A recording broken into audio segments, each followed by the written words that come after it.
In our second video, we'll be discussing basic call handling on the device. That would include putting calls on hold, doing conference calls, transferring calls, and parking calls. We'll also discuss some of the most common features that you'll see programmed up on the display of your telephone. So to start, let's get an active call established. You can see when a call is ringing into my device, I get some options down here. I can hit answer to answer it. I can hit 2VM to send that caller into my voicemail box. I can hit ignore to silence my ringer. I can also answer the call by just pressing my speakerphone or lifting the handset. Once I have that call connected, I can use my hold button here to put that call on hold. You'll see when I hit the hold button that a call appearance button is flashing, and I can simply press that button again to be reconnected to that caller. If I want to bring additional parties onto this call, I can use my conference button. So I have one call connected here. I want to bring a second party on. I hit my conference button. Notice it automatically puts my first caller on hold and gives me dial tone on my B call appearance button. I can now dial up my next party. Once I have them connected, this could be an internal call or an external call. I just hit my conference button again, and now I have 3 parties connected to my call. To bring another member onto this call, conference again, dial up my next party. Again, can be internal, external, doesn't matter. And I'm going to hit conference, and now you can see that I have 4 people connected to my call. If I wanted to now, I could hit this details button. It's going to show me information about all the different members on this call and give me the ability to control some things on the call as well. So I can use the mute button to mute that person so they could still hear us. We would not hear them. Press it again and it's going to unmute that caller. I can press drop to remove people from the call, and I can hit add to add people to the call. So if I hit the drop key here, we just remove that member from the call, and you can see now we have 3 people connected to our conference call. Back's going to bring me back out to my main display, and really that's conference calls. Just go ahead and add as many members here as you need, and you're good to go. So we're going to end that and get another call going.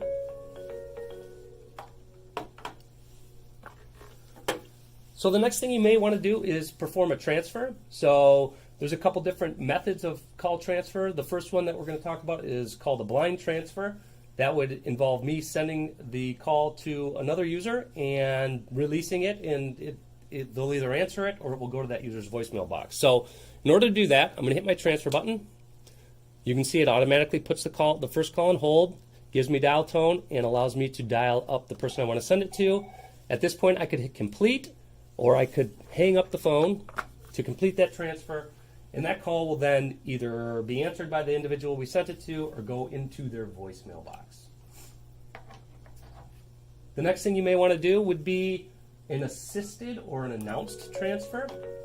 In order to do that, it's really pretty much the same process. The one difference being I'm going to hit transfer, I'm going to dial up my party, and at this point, instead of hanging up or hitting complete to release the call, I'm going to wait and see if that person answers. If they do answer, I could then announce the person I'm transferring, tell them who I'm transferring to them, and then when I'm ready to release that call, I either, again, hit complete or hang it up to complete that transfer. If the person doesn't answer, I can always go back, pick that initial caller up, tell them that the person they wanted to reach wasn't available, and at that point, it brings us to our third type of transfer, which would be a direct-to-voicemail transfer. So when you're active on a call, you can use your voicemail button to send a caller directly into another person's mailbox. So I'm going to go ahead and hit my voicemail button. You'll see it now says visual voice transfer. So I could put in an extension number here. It's going to show me the name of the person or the mailbox that I am sending this to. I could then hit select, and that caller will be deposited directly into that person's mailbox.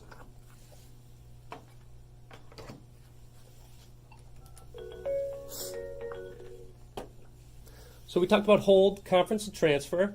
Drop obviously just hangs up the call, right? No different than me hanging up the handset. The other thing you may want to do is, if programmed on your system, is park the call. So when you put a call on hold, it's available at your phone and your phone only. So it's a local hold.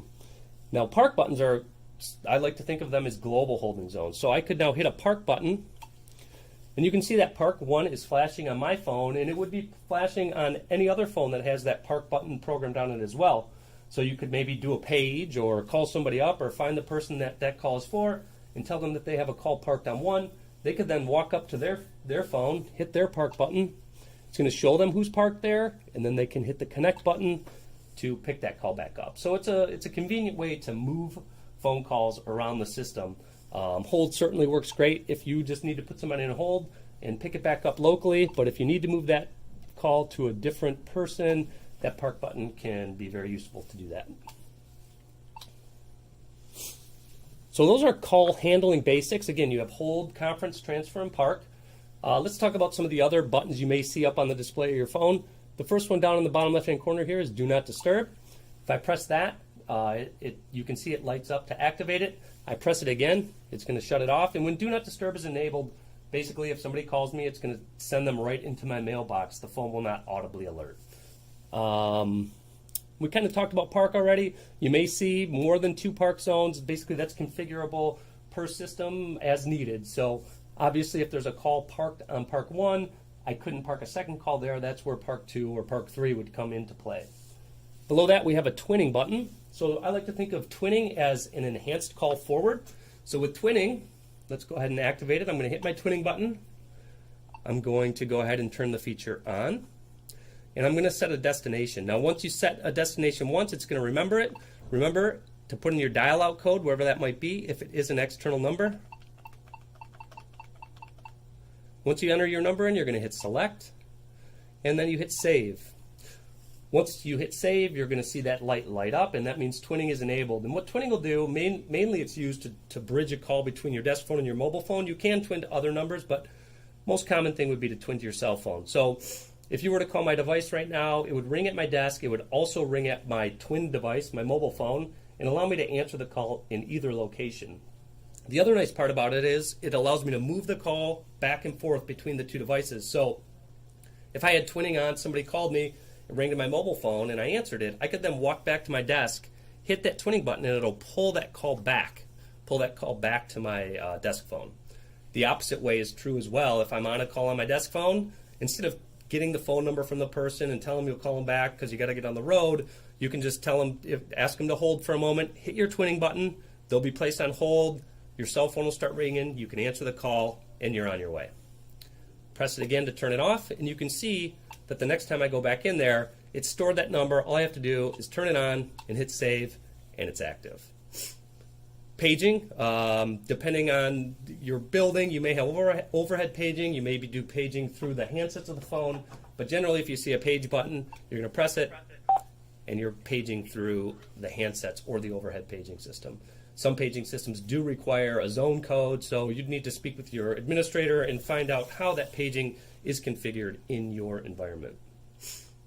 If I hit the right arrow when I'm at my main display here, it brings me to another page of buttons. So some things you may see up here, we've got some user appearance buttons. So those buttons basically allow you to do one-touch dials. So I'm going to hit this one, and it's going to ring this device.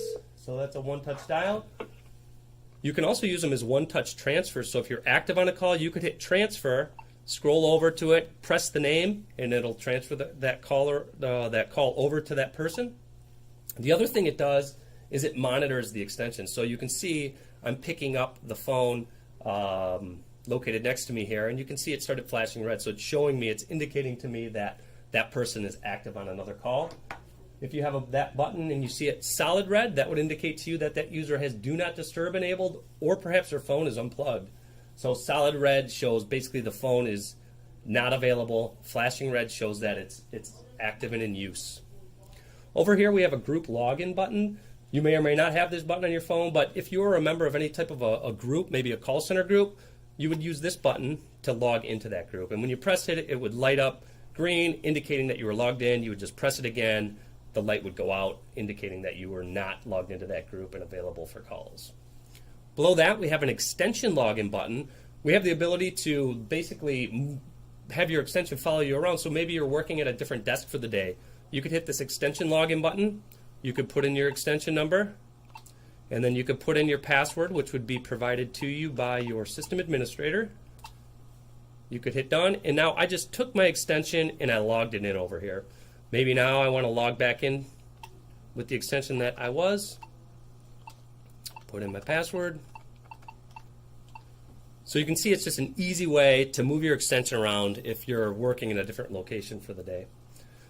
Back to my main display here, we've got a redial button. Essentially all this button is doing is launching your caller ID log. So you can see that it is taking me in. Actually, it's just taking me to my outgoing caller ID log. So it's showing me the last several calls I made, allowing me to scroll between them and then call them or see details about that call. Status is only going to show up when you have one of your features enabled, like Do Not Disturb or Twinning. If I press that, it's just going to show me that Twinning is currently enabled. Shut it off and you notice that status button goes away. The features button down here, you probably won't use that much if you have a phone with programmable buttons on it like this one, because we're taking most of the features that you need and we're giving you buttons for them to make them easy and quick to get to. On phones that don't have all those programmable buttons, this is a way that people can get in and scroll through and get to the different features available on the device. And that pretty much covers everything we want to talk to you about up on the display of the phone. We've got one more video that we'll be doing to discuss the voicemail application. Thanks for watching, and we will talk to you soon.